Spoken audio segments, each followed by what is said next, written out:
मोहतरम सामीन, अस्सलामु अलैकुम वरहमतुल्लाहि वबरकातुहू। 15 शबान की फ़जीलत, 15 शबान में करने के अमाल, शब बारात के हवाले से आपके सामने पेश कर रही हूँ।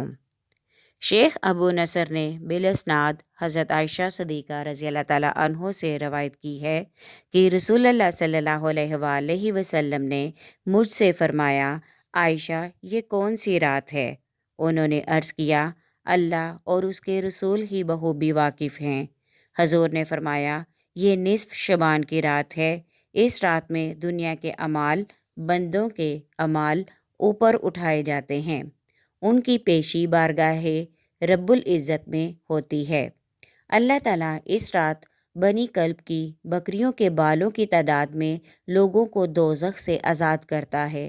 तो क्या तुम आज की रात मुझे इबादत की आज़ादी देती हो? मैंने अर्ज़ किया, ज़रूर। फिर आपने नमाज पढ़ी और क़याम में तहफ़ीफ़ की, सूरह फ़ातिहा और एक छोटी सूरत पढ़ी। फिर आधी रात तक आप सजदे में रहे। फिर खड़े होकर दूसरी रकत पढ़ी और पहली रकत की तरह इसमें क़िरात फरमाई, छोटी सूरत पढ़ी और फिर आप सजदे में चले गए। ये सजदा फ़जर तक रहा। मैं देखती रही। मुझे ये अंदेशा हो गया कि अल्लाह ताला ने अपने रसूल की रूह मुबारक कब्ज़ फरमा ली है। फिर जब मेरा इंतज़ार तवील हुआ, बहुत देर हो गई, तो मैं आपके करीब पहुंची और मैंने हजूर सल्लल्लाहु अलैहि वसल्लम के तलवों को छुआ तो हजूर सल्लल्लाहु अलैहि वसल्लम ने हरकत फरमाई।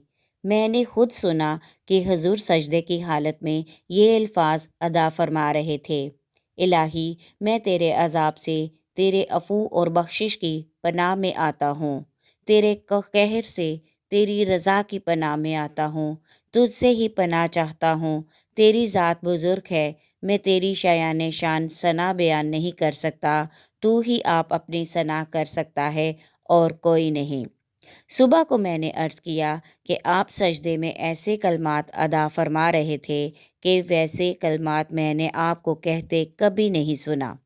हजूर सल्लल्लाहु अलैहि वसल्लम ने दरियाफ्त फरमाया, क्या तुमने याद कर लिए हैं? मैंने अर्ज़ की, जी हाँ। आप सल्लल्लाहु अलैहि वसल्लम ने फरमाया, खुद भी याद कर लो और दूसरों को भी सिखाओ, क्योंकि जिब्राइल अलैहिस्सलाम ने मुझे सजदे में इन कलमात को अदा करने का हुक्म दिया था। यहाँ से हमें 15 शबान में जो अमाल करने चाहिए उनकी फ़जीलत का अंदाज़ा होता है।